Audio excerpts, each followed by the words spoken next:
Today in Hopalong Hollow, I'm going to show you something my husband has been building for me. It's actually a new potting bench. For years I've been potting my plants and doing my garden things on the porch.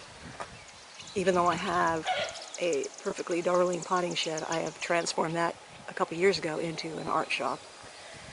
And I've been using a 1930s seller's cabinet on the front porch to do all my chores, which has been pretty convenient, but I've outgrown it.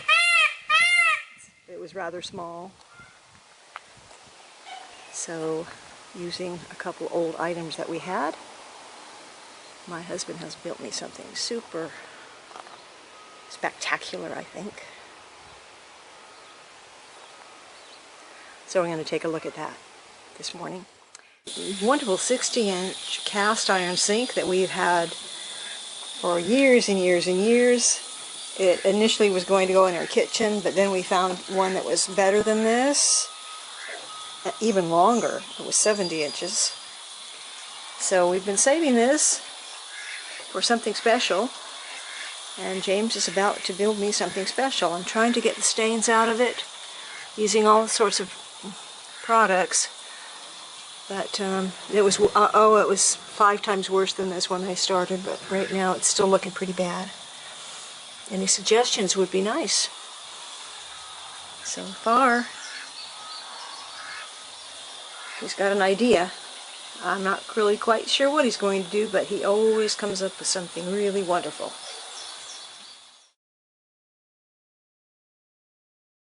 James has built a foundation for the cast iron sink, and it's made of very heavy-duty pressure-treated wood. We found these old legs. They had been stored up in the barn attic. Perfect. He got that cast iron sink on there by himself. I was not much help at all, so I don't know how he does it. But I couldn't resist the urge to put things on it already, even though it has a long ways to go, because we still have to put a faucet on, and then he's going to build some shelves above it, and probably one long shelf underneath, or maybe some bins. I'm not sure what his plan is. This is his design. And so far I'm just loving what he's done. I'm going to go ahead and stain this wood.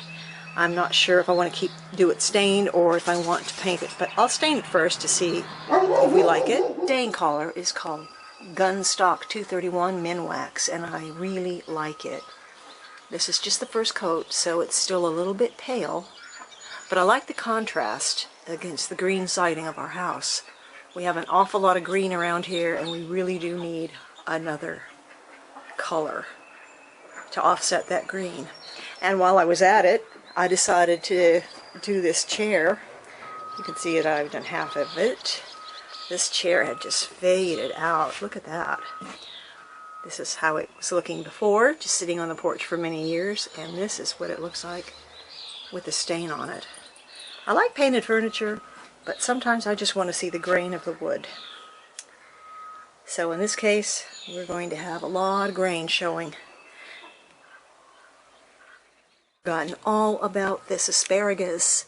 I meant to put this in the ground weeks ago, but I didn't have time, so I took the roots and I put them in this bucket of compost and then shoved it under that sink and completely forgot about it. And now I got all these skinny little asparagus plants growing.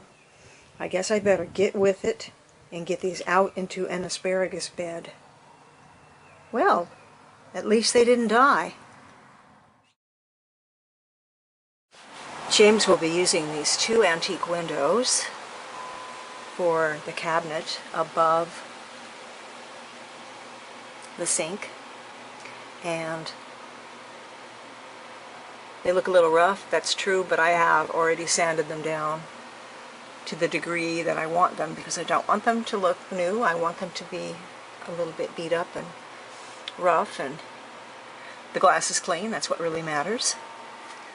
Actually, they're in pretty good shape for old windows, but we do want to keep the look of the old cast iron sink. Okay, we're moving along pretty well here. James has got the base built, and he's already put on several shelves. It is really tall.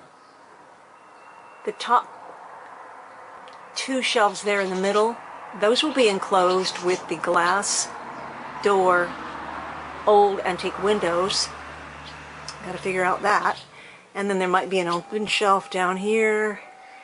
I've been looking for a faucet on Craigslist or eBay, but I want something old and funky. So I'll just keep on looking till I find one. It's really not that important. In the meantime, I have a hose that I can always bring over here. I got most of the stains out of the sink.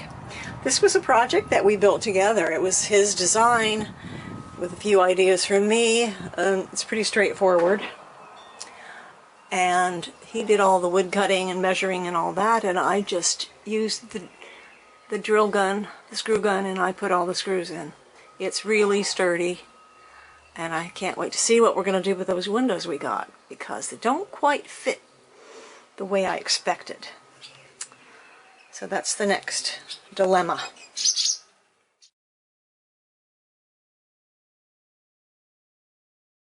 Well, here's the potting bench, finished at last, and I couldn't be more pleased with the job that James did, because what I ended up with was what I wanted, something that has a very vintage look.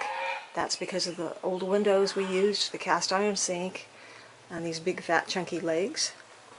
We also used salvaged wood and new wood, so we have a lot of different elements in this big potting bench.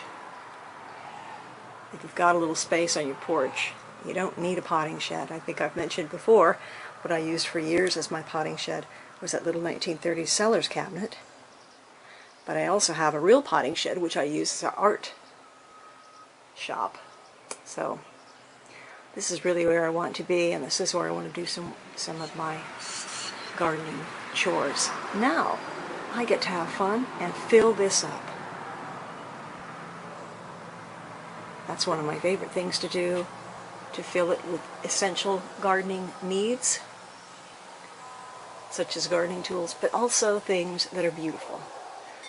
Because gardening is not just an activity, it is an art. It's an art form. It's a personal expression, even when you're filling up your potting bench or your greenhouse. I'm very picky about the way things look. Not only in the garden, but also in the cupboard.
Right in the middle, we'll just pop in some blue allium.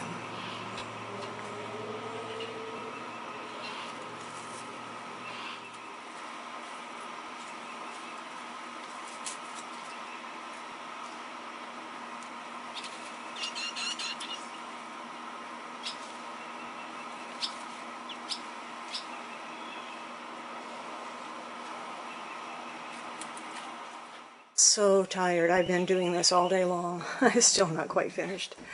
But let me show you what I've got.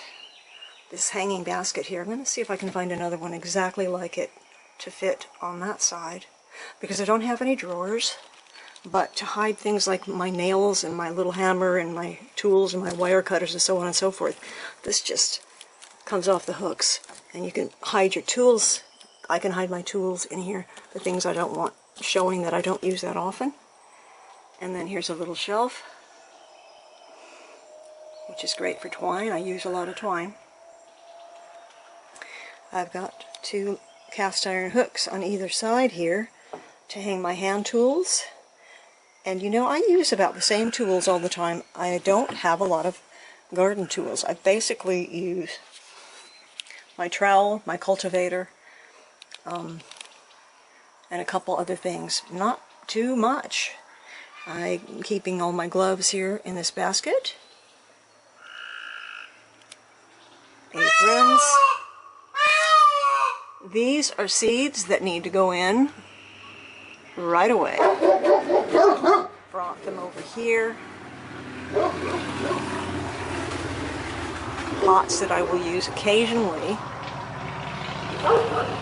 Everything on top is basically just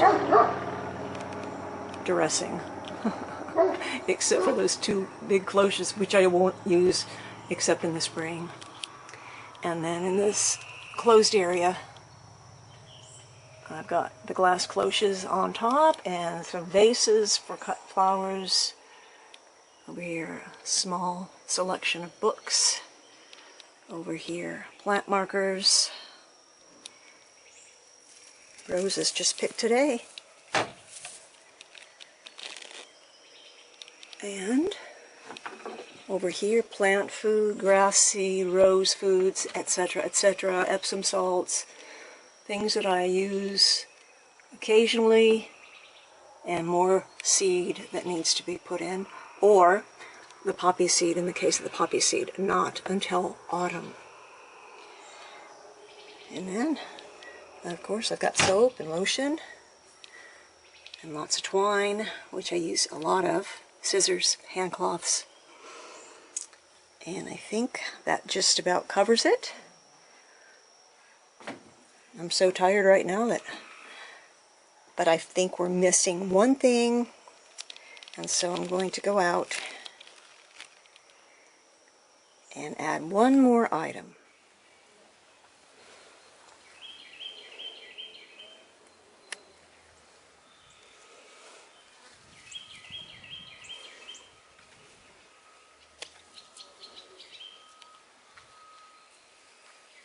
Oh, what a great pod. My goodness, we're going to get so many seeds out of that. Look at that thing. From this to this. Is that marvelous? Wow, I love it.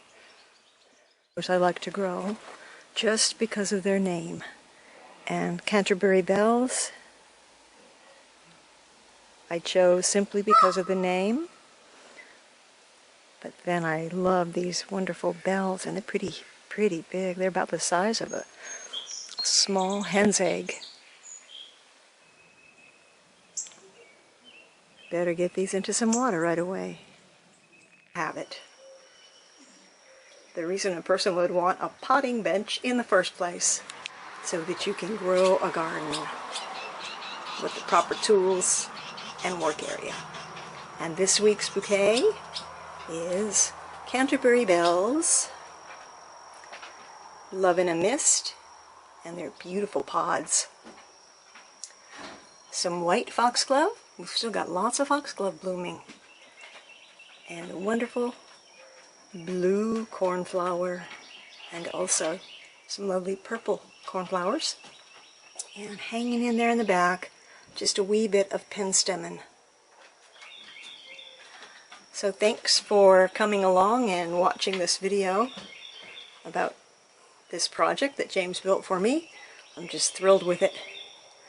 And I hope that you'll come back next week because I'm going to do my first giveaway. I used to do giveaways all the time on my blog, but this will be the first time I've done one on YouTube. And I believe it will probably be a piece of garden art. So, thanks for coming along. I really do appreciate that you visit my station and that you leave comments. From Hopalong Hollow, this is Jerry.